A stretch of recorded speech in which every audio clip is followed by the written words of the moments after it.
bem-vindos, galera, aqui do Mundo das Desenhos. Aqui quem tá falando com vocês nessa noite maravilhosa, ou dia, ou tarde, não sei em que momento do dia vocês estão escutando a gente, mas quem tá falando aqui é o Juvencio Neto. E mais uma vez estou aqui com meu amigo Rosete Caleb, não sei das quantas, da Silva Sauro.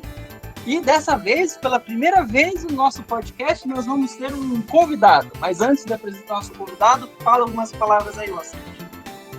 É isso aí, Neto. Então, para quem está assistindo a gente pela primeira vez, por favor, se inscreve no nosso Spotify, no nosso canal do YouTube, não importa onde você está ouvindo a gente. Deixa o seu like, deixa o seu coração, levanta seu dedão, manda uma grana pra gente, o que você achar melhor. Manda uma coxinha sideral pra gente. E agora, sem mais delongas, eu vou apresentar para vocês o nosso primeiro convidado. E a gente está muito faceiro com isso, porque esse cara ele tem uma profissão que é muito difícil a gente encontrar por aí em qualquer canto, em qualquer esquina. Vai lá, se apresenta aí, nosso convidado. Opa, me chamo César, sou escavador de petróleo, não tô brincando. Sou quadrinista, ilustrador, desenho, faço mangá também, faço essas paradas de desenho aí, design para game, fiz um monte de parada já ao longo da jornada. Você já fez até design para game? Eu não sabia dessa, hein? Eu tô fazendo agora, inclusive. Ó, que massa, cara. Pô, muito bacana, eu devia ter adicionado isso aqui também no nosso portfólios aqui de curiosidades que a gente vai ter para perguntar para você. Opa. A gente vai perguntar sobre isso. Você pode revelar o projeto ou é ultra secreto? O FBI vai cair aí na tua casa? Como é que funciona? Cara, pior que é secreto a ponto de que nem eu sei direito sobre o projeto, sabe? Eles me mandam o que eu tenho que fazer. Eu sei que é um card game, tipo, na vibe aquele do The Witcher lá, esqueci o nome. Sim, tô ligado. Nesses card games, assim, de RPG e tal, mas eu não sei tudo sobre o jogo. Não sei o nome do projeto, não sei nada. Eles só mandam pra mim as coisas que eu preciso fazer. E quando eu pergunto, ainda assim, eles não me falam, sabe? É, tipo, bem secreto, assim. Como eu sou um artista freelancer, né? Eu não sou contratado do estúdio, eu acho que eles optam por fazer dessa forma. Não sei outros estúdios como funcionam, né? Porque eu só trabalhei na área de design para game com eles. Que eu faço os card games, né? As ilustrações para as cartas que vão ser usadas no jogo depois. Olha só, que legal, hein, cara? Muito bacana, hein? Eu também trabalho numa empresa que é ultra secreta, eu não posso sair revelando a minha profissão, mas eu trabalho com games também, mas é outra área, não tem nada a ver de desenho, assim, mas é bem complicado. Às vezes eu quero falar pra todo mundo, assim, o que eu faço, assim, e por contrato eu não posso falar também, então eu sei como é que é, cara. Chato isso. Uhum. Mas que eu bacana, posso falar então. porque eu já fui demitido. Eu trabalhava com a Disney. É verdade. Mas a gente não. Eu e o Rosete, a gente não trabalhava junto, mas a gente fazia uma coisa que era bem parecida, só que ele fazia outras paradas, né? Aí eu sou mais de games, assim, mas. Aí eu até entendo isso, cara, porque, tipo, eu lembro uma época, assim, que eles falaram, que a empresa falou que a gente não podia falar, assim, que a galera descobriu o escritório da empresa que a gente prestava, onde ficava, e caía de gente direto lá, enchendo o nosso saco lá. Daí a empresa falou, você não pode revelar que vocês trabalham, porque senão vai atrapalhar nossa ida e vinda do trabalho aqui. Então é complicado essas paradas. Mas é complicado. Fama que tem aí, né? Sim, sim. Então, você vê até tipo, empresas grandes, tipo Rockstar, os cara, tipo, quem trabalha em casa pela empresa tem que trabalhar no PC específico, com senha, tem que pôr digital na porta, sabe? Não pode deixar nem os familiares ver, é um negócio bem... Dependendo da empresa, o negócio parece que tá, sei lá, mano. A minha empresa não é tão assim, mas eu tenho que colocar login, senha, tem um rastreador aqui no meu computador, um monte de coisa. É o bom que daí, pelo menos, a própria empresa oferece, né, o que eles precisam ali para você trabalhar sem atrapalhar nada, né? Mas isso é legal. Exatamente. Mas beleza, então, continuando, então, galera que está nos escutando, vocês já viram que o nosso convidado, o cara é altamente requisitado por aí, né? Então a gente vai ter uma conversa hoje. É um secreto aí. É um cara secreto aí, do FBI. E esse cara, ele é um desenhista profissional. Isso é muito legal. E além de ser desenhista, ele é um mangaka. É isso que fala? Mangaka? Não quer? Isso. Mangaka? Mangaka, Nossa, cara, eu lembro quando você me mostrou teus mangás, eu fiquei muito, muito animado com os teus quadrinhos que você tá criando aí, porque você desenha aquele estilo bem parecido com Final Fight. Eu achei, pelo menos, o estilo, assim, muito parecido, assim. Os caras do Fighting, como é que é? Esqueci o nome. The King of Fighters? The King of Fighters tem um traçado que é muito legal, cara. É um traçado que eu curto pra caramba, cara. Você tá de parabéns com os seus traçados. Ah, valeu. Ele é uma influência bem grande, assim, no design e como eu gosto dos personagens, The King of Fighters acho que é a minha principal inspiração aí dentro dos fighting games, né? E o que eu absorvo deles, da parte de design de personagem, eu curto pra caramba. Realmente é uma referência bem grande pra mim. Que legal, cara. Mas já que a gente entrou por esse caminho aqui, eu quero saber de uma coisa, cara. Como que foi que você começou a sua carreira como desenhista? A tua inspiração já falou, mas antes de você ter a sua inspiração de The King of Fight, como que você teve essa ideia aí? Cara, tipo, na verdade foi uma série de eventos, assim, que chegaram que me fizeram chegar nessa conclusão, né? Primeiro foi aquele momento da vida, né? Que você tá ali com uns 17, 18 anos ali, que você tem que começar a tomar uma decisão, o que você vai fazer, né? Só que eu sempre gostei muito de desenhar e gostava muito de música também, eu tocava e tal. Então eu sabia que eu queria alguma coisa na área da arte, mas não sabia especificamente o que fazer, assim.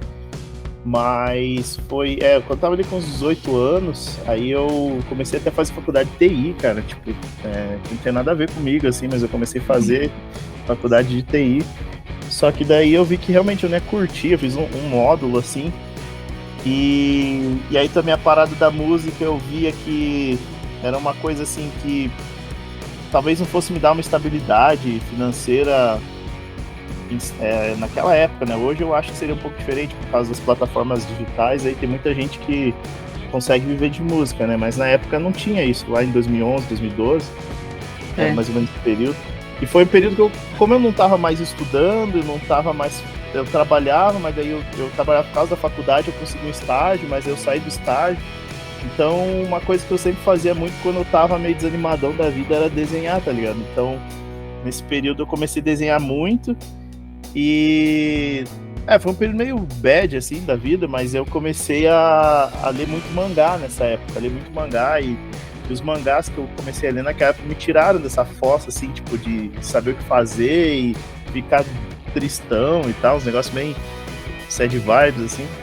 Aí cara, acho que é isso que eu quero fazer, mano, porque eu gosto pra caramba de desenhar e seria muito legal se eu pudesse, através das minhas histórias, assim como outros criadores fizeram isso, né? Criaram quadrinhos, mangá, enfim, e ajuda a gente a refletir sobre a vida, ajuda a gente a dar uma risada, se emocionar.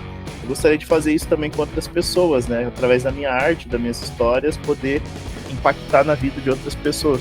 E aí foi quando eu comecei, decidi que eu ia fazer isso. Eu comecei a estudar, né? Eu sabia, poxa, eu quero fazer quadrinho, não dá só pra ficar desenhando os caras parados de frente, né? Eu tenho que aprender um monte de coisa. Aí eu comecei a estudar e tal, mas logo veio a missão, né?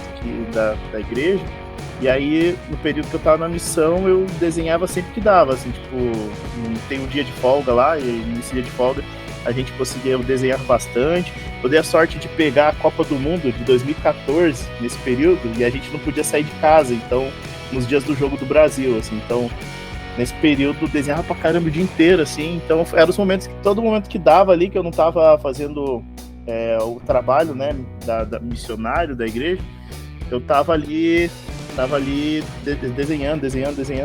E aí quando eu cheguei, foi quando eu decidi, agora eu vou estudar pra caramba esse negócio aí de quadrinho. E aí foi embora, comecei a estudar, conheci a Clube Comics, que é um estúdio de quadrinho, que não existe mais, infelizmente, mas fiz muitos amigos lá e muitos deles trabalham pro mercado, né? Meu professor da época, ele ainda trabalha na Marvel. E aí tem um amigo lá, outro meu amigo lá também que hoje trabalha na DC, assim, outros trabalham em outras editoras também, assim como eu, independentes, já fizeram também outras coisas para game, tem gente que já trabalhou para várias coisas lá dentro do estúdio da Clube Comics, né? Então a gente mantém até hoje um grupo aí, conversa todo dia praticamente, E aí foi isso. Daí lá com eles eu comecei a entender como montar um portfólio, o que eu precisava fazer para ter uma carreira, né, instável. E comecei a me organizar e mandar meus portfólios para os lugares onde a gente consegue trabalho. E foi indo assim. Olha, que legal. 3 anos essa Nossa, jornada. realmente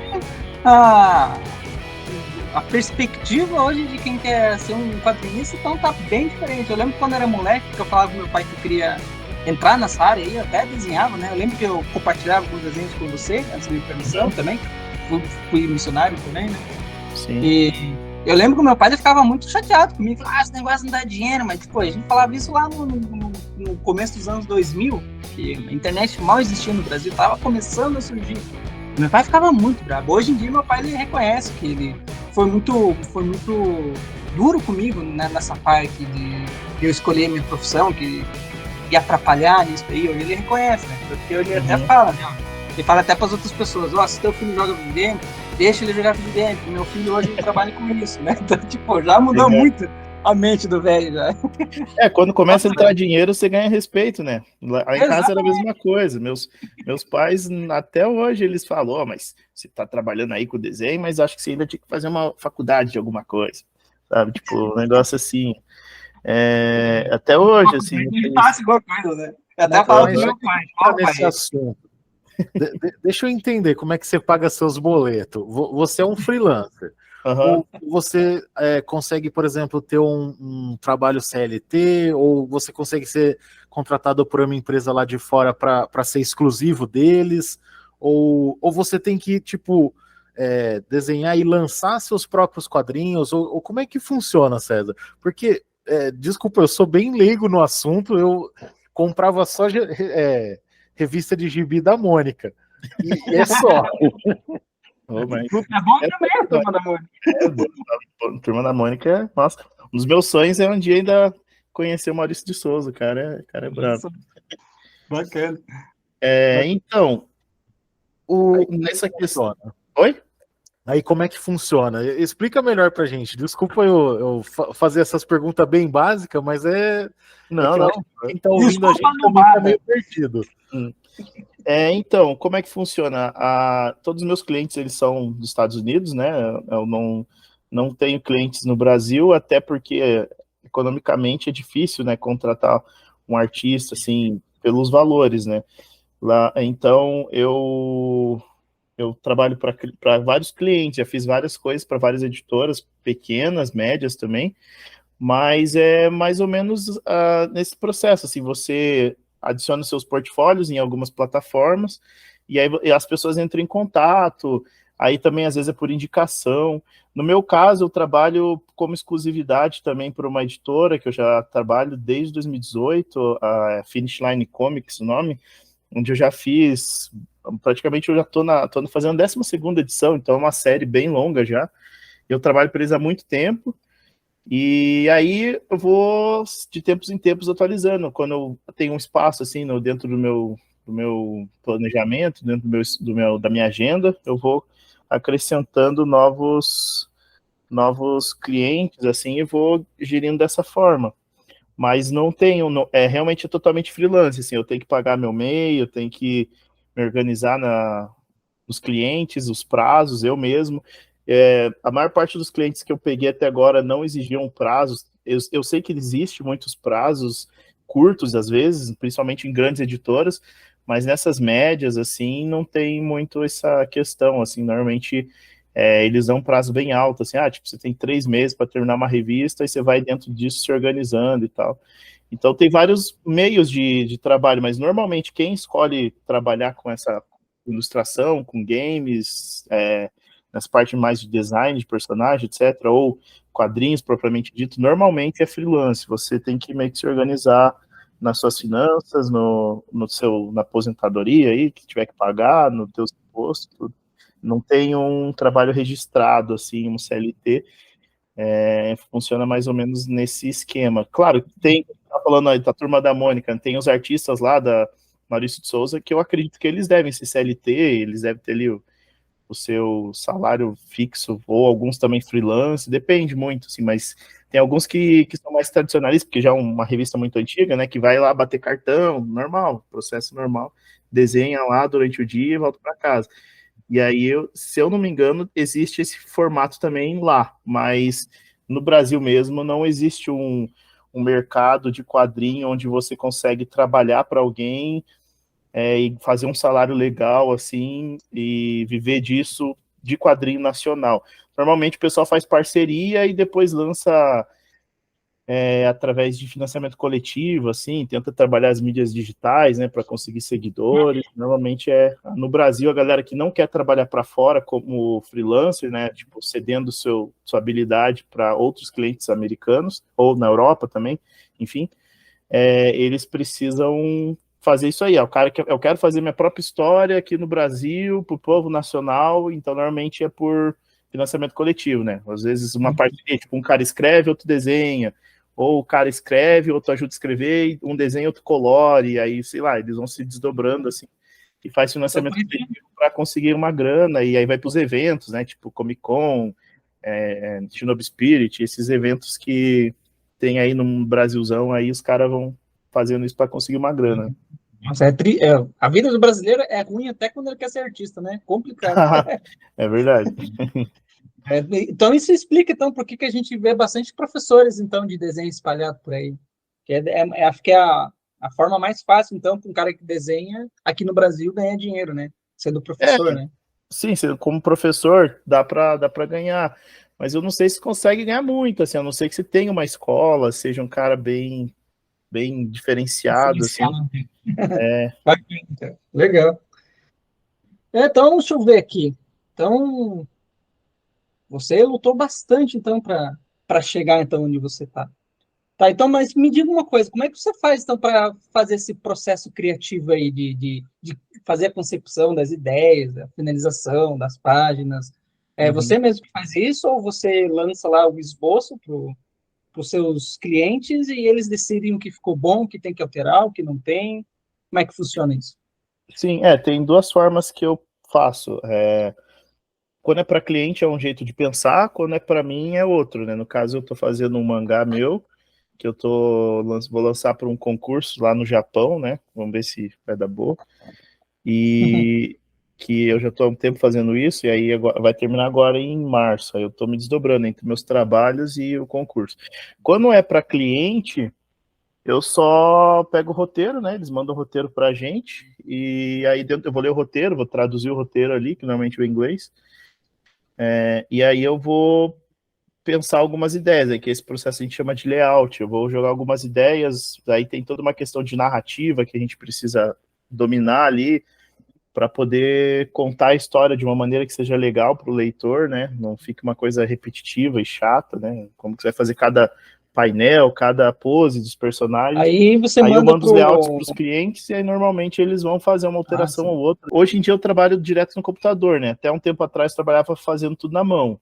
Aí você tinha que mandar o lápis também, e daí ele ia olhar o lápis, depois ele ia aprovar, isso que ficou bom, isso que não ficou, muda isso ou não, e depois a gente fazia arte final, né?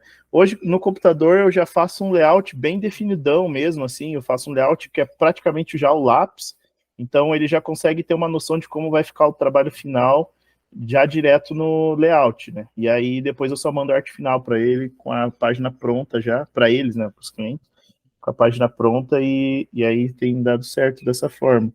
Mas normalmente é isso, assim, você vai fazendo vários processos para o cliente ficar mais satisfeito e do jeito que ele quer, né? A Que história e tudo bacana, hein? mais. Deve ser bem trabalhoso. Quanto tempo você demora para fazer uma página? Cara, depende muito, assim, tem páginas que demoram um dia inteiro, tem páginas às vezes que vai mais de um, às vezes dá para fazer duas, três em um dia só, depende muito da página, assim, quando tem páginas, quando não era na mão era mais complicado, porque no digital a gente pode usar vários recursos, né? Você pode usar foto para auxiliar, você pode usar modelos 3D que já vem pré-pronto, você pode usar para ajudar em algumas situações. Na mão, não, na mão você tinha que fazer todos os processos inteiros, assim, então às vezes demorava um pouco mais. Mas é esse tempo, assim, dependendo da página, quando é muito complexa, um dia inteiro, dois estourando, mas normalmente é uma por dia, assim, vou dizer assim, o certo, se eu colocar no cronograma, seria uma por dia, e quando é páginas que não é mais conversa, assim, tem pouca luta, tem pouca movimentação, é mais conversa, você consegue fazer duas, às vezes até três em um dia só, dependendo, se eu começar cedão, assim, até de noite, vai de boa. César, até uma dúvida que eu e o Neto, a gente estava conversando antes de começar aqui o podcast, né? Eu acho que você já deve ter meio que respondido isso, que você trabalha com computador, né? Uhum. Mas como que você faz para manter a continuidade, fazer os bonecos um ser parecido com o outro? Tem alguém que fica te cobrando isso, tipo um roteirista de continuidade, alguma coisa assim? Como é que funciona? Normalmente isso é um problema de praticamente todos os desenhistas, assim, você acertar, por exemplo, o mesmo rosto duas vezes toda hora sem usar o recurso do copiar e colar, assim. Copiar e colar, assim, esse é um desafio mesmo que a gente tem que ficar muito atento para acertar sempre, né? Porque você vai desenhar às vezes o mesmo personagem várias vezes numa página só, e aí você tem que manter o mesmo a fluidez do rosto, do corpo, etc. Então é uma coisa que a gente precisa tomar muito cuidado mesmo. Quando acontece de ficar diferente, normalmente o editor ou o escritor da história ele vai falar, ó, esse rosto está diferente, esse corpo aqui não é o mesmo corpo do painel de cima. Mas, cara, isso é uma coisa que é, tipo, uma das regras básicas, assim, da profissão, então a gente tem que tomar muito cuidado nesse processo, assim, para realmente não deixar isso acontecer, porque se às vezes você for desenhando desligadão, assim, pensando em outra coisa, pode acontecer. Então, isso normalmente é o primeiro processo que eu faço. Eu sempre começo desenhando o rosto, ou às vezes eu deixo para o final, assim, para manter eu fico olhando direto todos os painéis, está tudo bem alinhado. Às vezes tem que repetir, apagar, para ficar mais certo possível, para não ter esses erros de continuidade, né? De um mesmo personagem parecer três caras diferentes. Assim. Eu lembro no meu cursinho de quadrinhos que eu fiz, que eu tinha muito essa dificuldade. Eu lembro uma vez que eu fiz uns quadrinhos assim, bem simples assim, meu traçado não é tão elaborado assim, é mais cartunesco assim. Meu professor ele falou assim: Nossa, mas parece que está desenhando três caras diferentes. É algo que eu tinha muita dificuldade, cara. É bem difícil mesmo. Algo que tem que ficar bem atento mesmo, assim. Se não, por exemplo, se você vê que é um personagem que é muito complexo, aí às vezes vale até a pena pegar uma folha ou abrir uma aba, né, dentro do programa que a pessoa estiver usando e ficar estudando ali o personagem, sabe? Tipo, desenhando em vários ângulos diferentes, repetindo várias vezes, até você ter uma segurança que você vai conseguir fazer isso numa página e manter a fluência ali o máximo Bacana. possível, sem errar muito, assim. Ah, legal. Eu tinha até comentado antes da gente começar a ligação que estava falando com o Sete aqui, que eu estava lendo ontem ainda uma matéria sobre isso, que o Akira Toriyama ele teve muita dificuldade em desenhar o céu quando ele estava fazendo o mangá, porque o céu tem aquelas manchinhas dele, assim, né, no O corpo Akira, dele. eu odeio o céu, cara. Não conseguia desenhar tão parecido assim de um quadrinho para o outro, justamente por causa disso. Né? O problema também, né? O Uhum. cara vai colocar umas manchinhas no céu. Eu não sei se o Akira Toriyama é aqueles caras que é bem chato com traçado. Japonês em geral mesmo que o traço do cara seja simplificado, dentro do que ele consegue fazer, ele vai ser chato pra caramba, assim, então eu acredito que ele era, assim, pra caramba. Ele odiava desenhar o céu, já vi muitas paradas de entrevista, coisas dele falando que o céu era o terror dele. Assim. Mas a ideia também, né, fazer um monte de bolinha preta, assim. Se fosse no digital, hoje em dia se fazia isso só uma vez, né, você fazia isso e depois ficava copiando e colando dentro do corpo do cara toda hora, né, mas na época não Uhum. era no digital, na época era tudo na mão. Difícil, né? E Tá, outra então, coisa que a gente estava comentando, né, é sobre a evolução, né, do trabalho manual para o digital, né? E aí Uhum. falamos sobre o futuro, né? Dessas inteligência artificial e tudo mais. Como que você vê a evolução do seu trabalho e se você se sente ameaçado, né, pelas inteligência artificial? Isso é bem interessante. Eu já estava até ontem vendo um podcast do Pipoca e Nanquim, lá no Vilela, lá no Inteligência Limitada, eles até comentaram sobre isso, né? O que eles achavam, e eu concordo muito com o que o Vilela falou. Na verdade, a inteligência artificial, ela pode se tornar uma ferramenta. Eu tenho amigas que foi meu professor, ele tem estudado bastante, assim, manipulação de inteligência artificial para auxiliar no trabalho, sabe? E eu acho que no futuro essa é a vibe, sabe?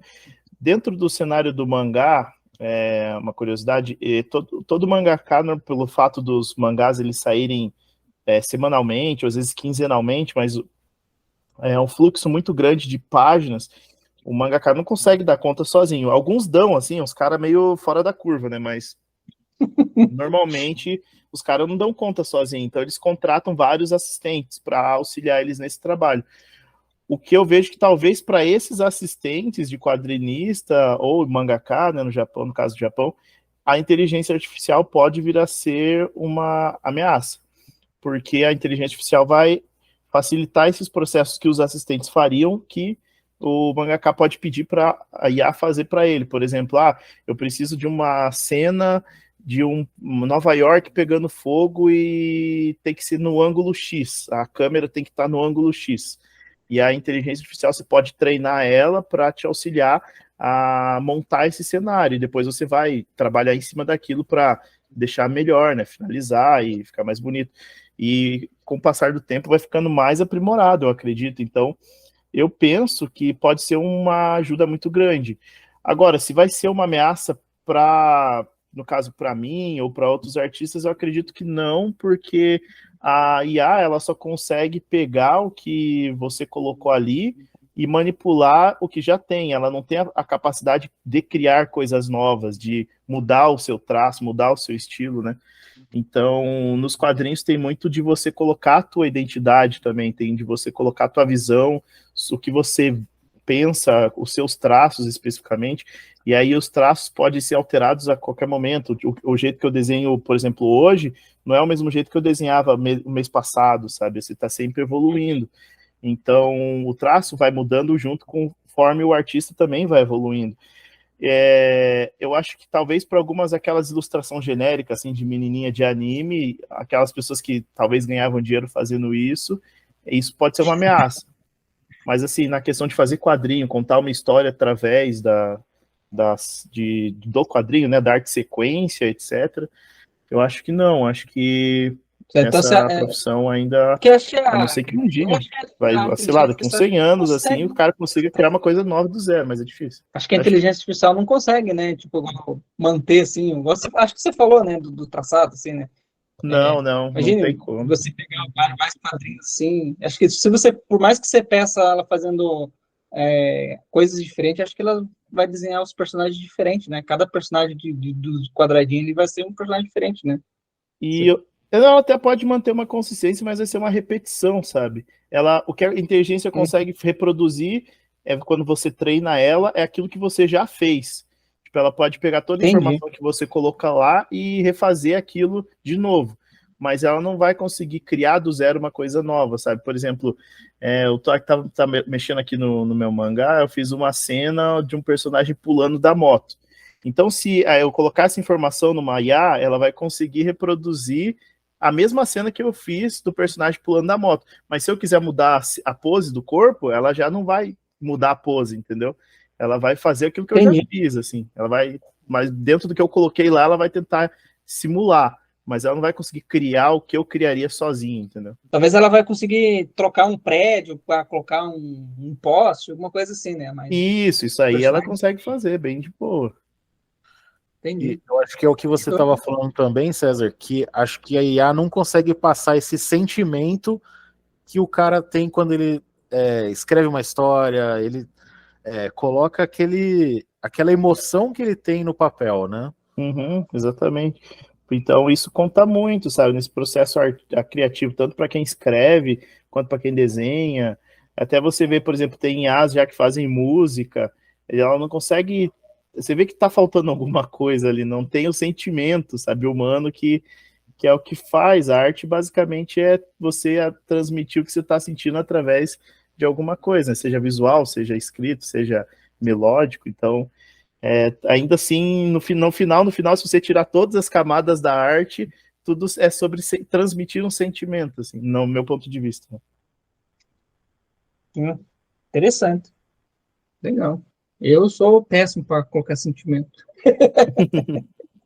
Acho que é por isso que eu não fui muito para frente, assim, na minha.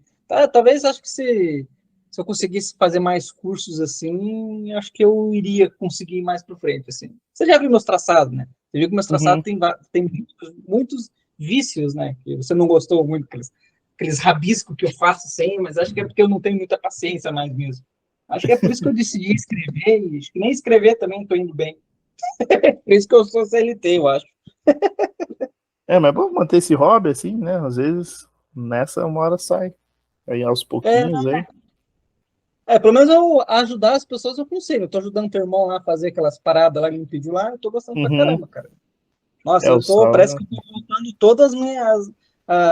Na época que eu tava na faculdade estudando as características da literatura, todas essas coisas aí, parece que eu tá voltando tudo, assim, tô bem animado isso daí. Que Vai que ele legal. Que legal. esteja aceitando as minhas dicas também. Ah, não, o Saulo ele é bem humilde, assim, ele gosta de feedback de outras pessoas, né, que ensinem ele gosta muito, então pode ter certeza. Ele fala para mim, assim,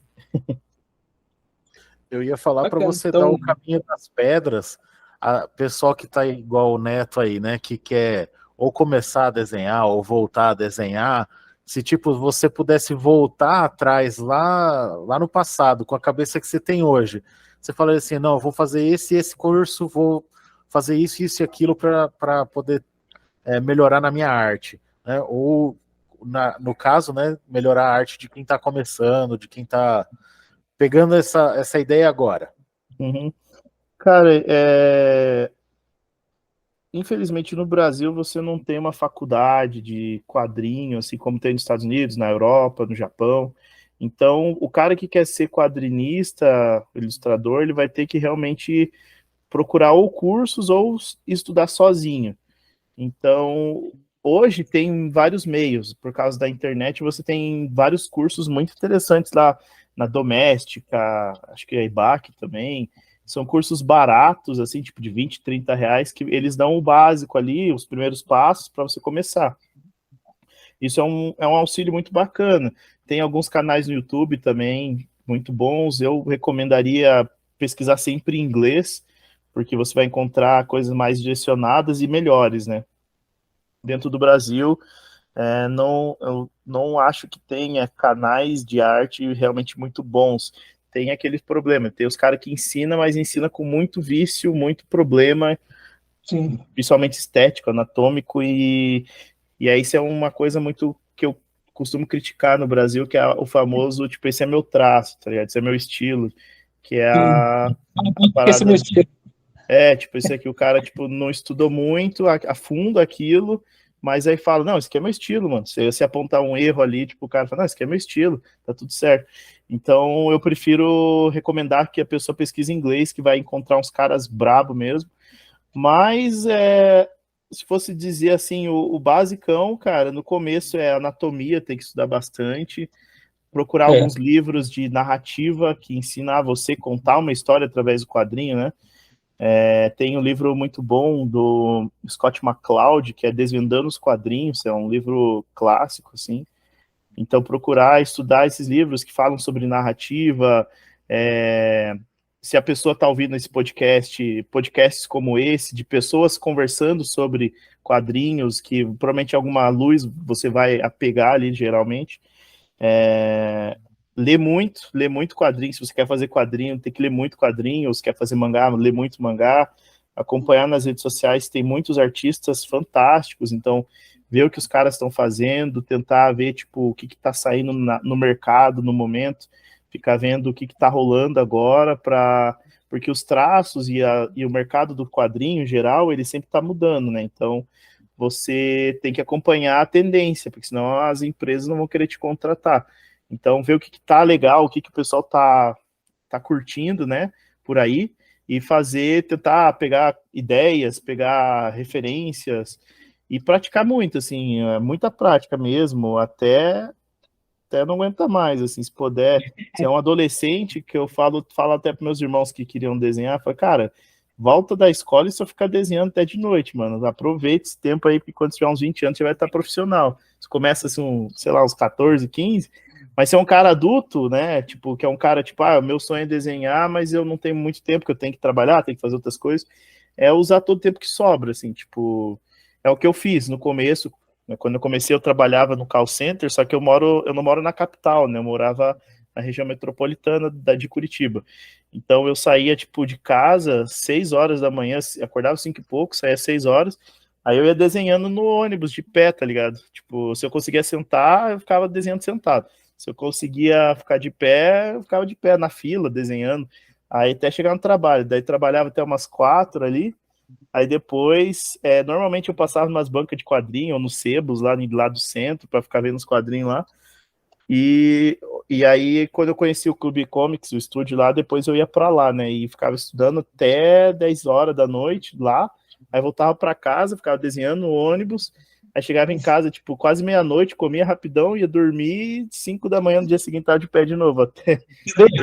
E foi assim por um tempão, assim, até conseguir meu primeiro trampo e tal. Daí, né, parei de trabalhar com outras coisas e foi indo. Não tem muito outro caminho mesmo. O desenho é muita prática, assim, prática pra caramba. E uma coisa que eu recomendo para quem tá começando, porque eu vejo muito isso nos jovens, eles já querem começar desenhando no computador. Cara, no começo, até você dominar, vai para desenhar na mão, sabe? Desenha na mão para você dominar mesmo a pressão, dominar tudo, porque o digital ele é muito bom, mas ele também vai te deixar viciado se você deixar, sabe? Porque, por exemplo, você pode facilitar muitos processos. Eu vejo muito artista assim, novo, que o cara só tá acostumado a desenhar um olho, né? Porque você desenha um olho, você copia, você flipa ele, e daí você tem os 2 olhos iguais. Então, e aí o cara vai para um evento, vai ter que desenhar na mão, o cara não consegue, aí desenha tudo torto, assim, porque você acostumou a fazer tudo na mão, no digital. Então, domina bem na mão e depois vai pro digital, assim. Quando você estiver trabalhando, estiver bem, se estiver confiante, aí você aprende a adaptar aquilo que você tem conhecimento na mão para os softwares e aí vai trabalhando digital, assim. Mas é mais ou menos isso, é estudar muito, ler muito e desenhar pra caramba e focar muito. É o que eu sempre falo, as 2 coisas principais, narrativa e anatomia. Isso aí tem que ser, tipo, que nem comer arroz e feijão todo dia, assim, não pode faltar. Caramba, hein? É um negócio que realmente deve ter sido muito trabalhoso. E ainda assim você conseguiu tempo de casar ainda, que é mais incrível ainda. Verdade, foi punk. Tá Eu chamando o acho cara que... de feio na cara dura, Neto. Poxa. Não, mas é que eu conheço a esposa dele, tá de boa. Não, A esposa dele e a esposa são super amigas. sim, e a Elo é Mas, muito parceira, sempre foi muito parceira nesse processo, assim, quando eu tava no começo, cara, tipo, tava sem grana, assim, tudo que eu usava era para estudar ou tava juntando pro casamento, né, e aí ela foi lá uma vez, ela me deu um monte de caneta, um monte de coisa, uma pasta, um monte de papel para eu desenhar, assim, porque eu não tinha dinheiro para comprar, sabe, então ela desde sempre foi muito parceira, isso ajudou muito também. ó, ela fez isso daí e você falou, é ela. É, Que sim, bacana. Eu acho que esse daí acho que é um dos pontos principais. Eu acho que a gente ter apoio pelas coisas que a gente faz é algo que faz muita diferença no final das contas, né? faz. Imagine, caraca, velho, porque, tipo, é complicado você querer seguir um sonho e aí chega outra pessoa e poda as tuas asas ali, né? É algo bem, Uhum. bem complicado. Nossa, Sim, ainda bem que ela, com você foi diferente, né? sim, ela me ajudou muito, cara, porque na época, até eu virar mesmo, como eu falei, né, a mesma coisa que você, em casa mesmo, não, a família não apoiava muito, mas eu acho que não é só comigo, é qualquer pessoa qualquer hoje, né, gente, que eu digo jovem, assim, na casa dos 20, 30 anos, 30 e poucos anos, assim, que quer fazer uma coisa diferente, a tendência é que as gerações antigas, tipo nossos pais, avós, eles por já estar com aquela coisa tradicional na cabeça, eles não acham que vai dar certo, né? Não é nem por mal, né? Porque eles querem o seu bem. Então eles acham, não, isso aí não vai dar certo, vai passar fome. Até você virar e ver que você está vivendo do teu sonho ali, tá andando com as suas próprias pernas, aí eles, poxa, realmente, isso era muito bacana. Daí eles começam a apoiar, eles viram fã e tal. Mas no começo realmente é algo que tem que aprender a lidar com isso, assim. Eu já conheci alguns outros, você falou sobre o seu pai, né? No começo não apoiava, hoje ele é fã também. Eu conheço algumas pessoas que desistiram também, que vieram conversar comigo ao longo do tempo aí, que desistiram justamente porque não tinham apoio em casa, familiar e tal. E realmente é muito difícil, porque tendencialmente você vai ouvir aquelas pessoas que estão mais perto, os nossos parentes, nossos pais, porque eles querem o nosso bem. Então você também, por estar vendo que não está sendo fácil, a tendência é desistir mesmo, porque a gente quer ter uma vida boa, então nem sempre correr atrás do sonho é fácil, assim, é que eu sou cabeça dura pra caramba, mas eu reconheço que não é fácil, não foi fácil, e até hoje eu já tive alguns problemas, tipo, não, hoje não mais, mas já tive problema de depressão, ansiedade, coisa assim, até eu conseguir meu objetivo e hoje eu tô mais tranquilo, mas não foi fácil esse processo, assim, eu falo que não, se a pessoa quer trabalhar com isso, ela tem que estar disposto a entender que não vai ser fácil, mas não é impossível, dá para viver, tem muita gente que vive, sabe? Uhum. Quanto tempo você demorou para chegar onde você está agora? Em que sentido? Tipo, de anos, assim, de você ver, assim, tipo, não, agora, daqui para frente, só vai ser sucesso, assim. Quanto tempo Ah, você... sim. Tipo, deixa eu reformular aqui. Do começo, quando você decidiu a ser um quadrinista, até agora, que você está mais estabilizado, está mais tranquilo. Quanto tempo Uhum. demorou todo esse processo, assim? Bom, eu comecei a estudar para valer mesmo em 2015, né? Quando eu voltei da missão. Então, em 2016 eu peguei meu primeiro trabalho, mas eu tomei um calote, e a minha arte era horrível naquela época, assim, eu nem conto.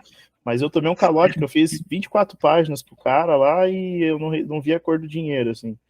E eu já tava para casar, tá ligado? Foi uma situação complicada, porque eu falei para minha esposa, não, o dinheiro que eu receber do quadrinho lá, eu pago a chácara do casamento. E aí eu tomei um calote, imagina, não ganhei nada. Mas depois, então, acho que meu primeiro trabalho oficial mesmo foi que eu recebi por isso, e aí dali eu comecei aos poucos evoluir, foi em 2017. Mas para dizer para você que assim que eu fiquei estável, assim que eu podia ficar tranquilo mesmo, foi a partir de 2020, que ali até então tinha muita dificuldade financeira, assim, eu trabalhava com isso, mas eu não ganhava bem o suficiente para ficar ok, para ficar tranquilo. Eu pagava as contas do mês ali e não podia fazer mais nada, assim, acabava o dinheiro.